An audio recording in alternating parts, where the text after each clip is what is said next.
श्री सच्चिदानंद सद्गुरु साईनाथ महाराज की जय।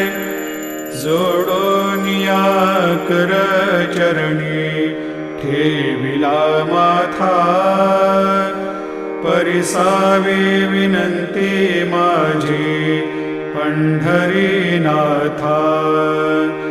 असो नसो भाव आलो तुझिया ठाया, कृपा दृष्टी पाहे मजकडे सद्गुरु राया।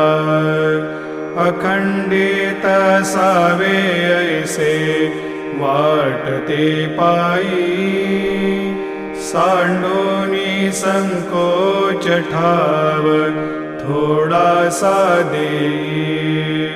तुका म्हणे देवा माझा